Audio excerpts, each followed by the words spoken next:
Bapak Kus dan Bu Wahyu, mohon izin ya Bu, nanti kalau salah dibenarkan ya Ibu, dites Pak Pri Ibu. Oke, Bapak Ibu sehat? Alhamdulillah, sehat jasmaninya, sehat rohaninya, dan sehat dompetnya. Tangga tua Bu. Oh tangga tua, bincang Pak, tangga setunggal Pak Tono. Tono ini, ya, ini gurunya, ini murid-muridnya menjiwai sebagai murid-muridnya. Perkenalkan Bapak Ibu, saya Edwin Kurniati dari SD Negeri Nayu Barat 2 Surakarta, yang dipimpin oleh Bu Kepala yang cantik ini, Bu Wahyu Ratnawati SPD MPD. Sebenarnya tadi Bu Wahyu itu sudah tunjuk Pak Adi Nayu Barat 1 Bapak Ibu, tapi kok sepinya memang saya. Oke, kita mulai.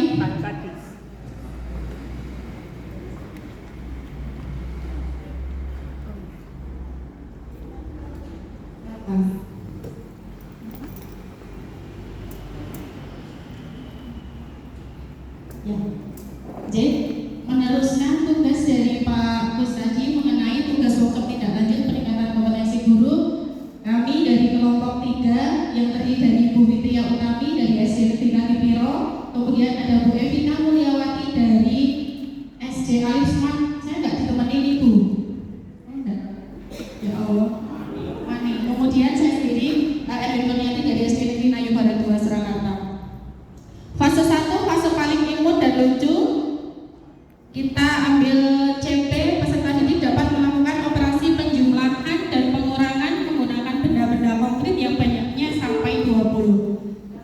Tadi Bu Wahyu sudah mencoba untuk 1 sampai dengan 20. Bahkan Bertrand bertanya ada 12, 13, tapi kenapa tidak 11 begitu? Mana Bertrand? Belum izin. Oh syuting ya? Oh iya, kejar tayang ya. Kalau misalnya ada 11 tidak 11, nek sepak bola jadinya bukan ke-11an tapi ke-11an ya. Sebenarnya itu ada teorinya Bapak Ibu. Di matematika itu kalau 1 itu jadi se. Jadi misalnya 100 bukan 100 tapi 100, 1000 jadi 1000, 1 juta jadi 1 juta Ibu. Nah, kita masuk ke TP. Melalui benda konkret di lingkungan sekitar, peserta didik dapat melakukan operasi hitung penjumlahan dan pengurangan sampai dengan bilangan 20. Ambil indikator, peserta didik dapat menerapkan operasi hitung penjumlahan dengan menggunakan benda-benda di lingkungan sekitar. Di SD Negeri Nayu Barat 2 ada apa sih Bu? Cuma ada daun. Bu Kepala mana ya? Cuma ada daun ya Bu Kepala. Ada pusat sumber belajar ada, tapi kami lebih menekankan pada apa yang dimiliki anak di rumah. Anak miliki daun berarti nanti dibawa ke sekolah untuk jadi mahkota daun misalnya seperti itu. Anak punya sedotan di rumah nanti kita rangkai jadi kalung atau jadi gelang untuk kita hitung belajar perhitungan. Sebenarnya dari Bapak Ibu sudah sangat pandai, makanya ini dalam juga agak deg-degan. Materi pokoknya penjumlahan dan pengurangan.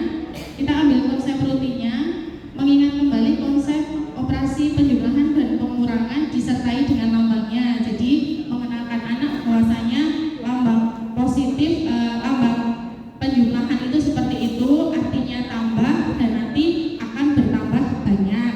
Sementara untuk pengurangan juga seperti itu, nanti jadi sedikit, terus sama dengan itu nanti akan jadi berapa begitu. Langkah-langkahnya kita nanti akan membagi siswa dengan kelompok kecil sejumlah 4 sampai 5 siswa. Nek waktunya banyak kita jadi 4-5 tenang sih ya Pak Tikus ya. Karena waktunya sedikit kita bagi kelompok menjadi 4 sampai 5 siswa. Kemudian siswa mengelompokkan barang yang dimiliki berdasarkan jenisnya dan tidak dipengaruhi dengan warna. Dengan asumsi sebelumnya anak sudah diminta untuk membawa barang-barang yang ada di rumah. Punyanya pensil ya sudah pensil, punyanya buku ya buku, punyanya batu ya batu dan seterusnya. Punya daun, bahkan anak saya kemarin ada 2 yang punya sempoa, jadi malah bu gurunya juga harus belajar sempoa. Punya lidi, dibawa lidinya. Siswa menuliskan jumlah benda yang dimiliki oleh kelompoknya dalam satu kelompok itu. Jadi kemarin kita bagi kelompok berdasarkan kearifan lokal. Kalau di kami Bapak Ibu ada kelompok stasiun balapan, kelompok Adi Sumarmo, kelompok Solo Safari, kelompok Sangiran dan seterusnya. Dalam satu kelompok itu kita tuliskan kamu punya batu berapa, kamu punya pensil berapa, dan seterusnya. Setelah itu aktivitas dalam satu kelompok. Setelah itu kelompok Solo Safari berkunjung ke kelompok Sangiran dan seterusnya sampailah kita pada nanti menuliskan kelompok 1 punya batu berapa, punya pensil berapa, punya buku berapa dan seterusnya sampai nanti kelompoknya habis. Jadi nanti snowball dari kelompok kecil ke kelompok besar yang pada akhirnya satu kelas itu begitu. Setelah itu siswa menuliskan pada buku mengenai penjumlahan benda yang sudah dikelompokkan. Pada akhirnya setelah diisi tadi tabelnya LKPD-nya dijumlahkan batu 5 ditambah 2 ditambah 4 ditambah 1 sama dengan berapa. Upayakan kita tidak sampai 20. Tapi kemungkinan besar dalam kelas itu pasti akan ada 1, 2, 3, 4 anak yang lebih dari itu. Bahkan ketika asesmen awal saya itu kemarin sudah sampai 100 Bapak Ibu dan tepat 1 sampai 100 itu bisa menulis. Bahkan sampai 120 sekian gitu. Udah sampai sini udah enggak bisa lagi, sudah selesai, sudah pusing. Oh ya wes gitu. Setelah itu masing-masing kelompok membandingkan hasil dari penjumlahan setiap benda. Oh, ternyata yang batu ini nih bawah. Yang batu jumlahnya 12, pensil 8, buku 14, daun 16, lidi 18 ini misalnya. Nah, selain dengan penjumlahan dan pengurangan kita juga bisa masuk ke bab selanjutnya yaitu mengenai perbandingan. Dari sini bisa dilihat anak-anak sudah menghafalkan huruf angka bilangan. Yang paling sedikit nanti pensil, yang paling banyak nanti lidi. Anak-anak sudah paham ya? Sudah paham, alhamdulillah, pintar semua. Kemudian masing-masing kelompok membandingkan. Setelah itu guru memberikan pendampingan mengenai selisih dari masing-masing benda. Jadi misalnya batu dikurangi pensil, selisihnya berapa? Tadi batunya ada 12, terus kemudian pensilnya ada 8, kurangnya berapa? Kurangnya 4. Oh, berarti 4 itu menjadi selisihnya.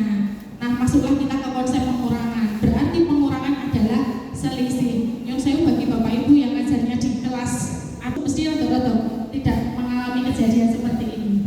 Kalau kan mengalami setiap harinya. Setelah itu guru bersama siswa menyimpulkan hasil pembelajaran, yakni hasil dari benda-benda sejenis akan bertambah banyak. Kemudian kalau pengurangan dari selisih benda sejenis akan menjadi lebih sedikit. Akhir guru memberikan umpan balik berupa refleksi, penguatan atau tugas mengenai kegiatan pembelajaran mengenai operasi hitung penjumlahan dan pengurangan dengan bilangan 20 yang telah dilaksanakan. Ini skenario kami. Kemudian untuk soalnya kami berusaha untuk fokus kalau salah dibenarkan. Stimulusnya macam-macam binatang di Solo Safari sebagai berikut. Solo Safari memiliki banyak hewan yang terdiri dari dibatasi RKM. Solo Safari memiliki banyak hewan yang terdiri dari zebra, harimau, singa, buaya, jerapah, panda, gajah, dan gorila. Setiap pagi para pawang mendatangi kandang dengan tipe kandang untuk memberi makan. Setiap hewan hanya mampu menghabiskan 1 bungkus daging dan 1 ikat rumput. Nah, gambarnya seperti ini. Kemudian dari sini kan seperti pemantiknya Pak Kus tadi, ada makhluk hidup, ada warna-warni, ada biota laut, ada rumput laut dan seterusnya. Dari sini dipantik dengan seperti ini. Banyaknya jerapah ada berapa dan seterusnya. Karena siswa sudah dibekali dengan penjumlahan sampai dengan 20 dan membandingkan di awal tadi, insya Allah siswa di sini sudah aman. L1. Berilah tanda checklist pada jawaban yang sesuai dengan gambar di atas. Jumlah jerapah lebih banyak daripada jumlah buaya. Otomatis kan anak akan menghitung dulu jumlah jerapahnya sama jumlah buayanya lebih mana, lebih sedikit atau lebih banyak. Selisih panda dan buaya adalah 2. Binatang yang paling banyak adalah singa. Kalau benar nanti akan di checklist, kalau salah mungkin akan disilang. Seperti itu kebebasan anak. Pertanyaan nomor 2, tadi yang 1, sekarang yang 2. Pawang hewan di Solo Safari memiliki 10 ikat rumput dan 10 bungkus daging yang akan diberikan kepada hewan-hewan tersebut. Tuliskan kemungkinan hewan yang tidak mendapatkan makanan. Jelaskan pendapatmu. Jadi, Bapak Ibu, gorila itu makannya apa sih? Gorila. Kates. Soto. Tolong apa Pak? Gorila itu makannya apa sih? Daun-daunan ya. Berarti nanti masuknya yang rumput. Sementara kalau gajah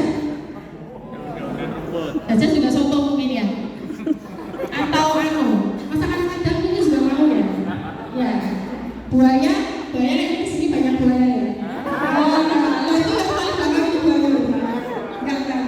Makanannya soto. Ya bener. Buayanya laki-laki atau perempuan, Pak? Oh iya. Perempuan apa laki-laki namanya? Pak Ayah nanti. Anak Pak Ayah. Oh, kalau perempuan buaya, kalau laki-laki Pak Ayah. Oke. Anaknya si Ayah. Pak D-nya, Pak? Pak D-nya? Pak Ayah. Oke, siap. Oke, jadi ini nanti buayanya ada berapa dan seterusnya. Terima kasih Tono, lucu sekali ya. Anaknya Pak RT ya. Besok dipinjamkan bilangnya satu ya Bu Guru ya Tono ya. Ya, terima kasih. Oke.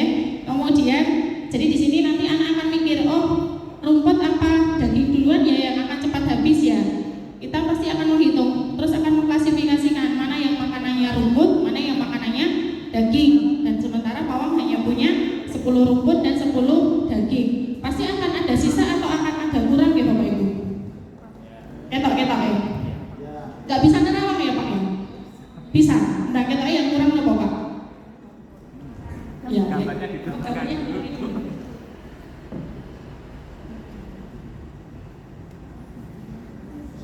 Oh, pas itu. Sekali lihat Pak, daging atau rumput yang kurang. Dagingnya kurang. Oke, dagingnya kurang. Benar nggak dagingnya kurang? Oh, dagingnya kurang. Terus Pak, karena rumputnya pas 10, dagingnya kurang. Nah, pintar sekali Pak. Siapa Pak? Oh ya, benar rumputnya. Pak Ngapunten. Oke, kemudian soal yang terakhir L3 yang menurut pendapat dan rata-rata tidak bersangkutan. Jika pawang hanya membawa bambu, menurut pendapatmu hewan mana yang akan memakan bambu tersebut? Apa Bu? Panda. Oke, cocok. Tono pinter ya, wis pinter, kaya. Apa lagi Pak? Panda laki-laki, kalau perempuan ya. Nah, laki-laki kalau perempuan punya Pak D-nya Pak. Hebat juga. Pak D-nya, oke. Yang paling Pak Terus Bu Wahyu, terima kasih.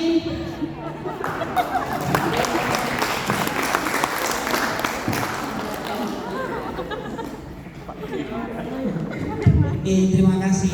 Stimulusnya Sing lanang pada. stimulusnya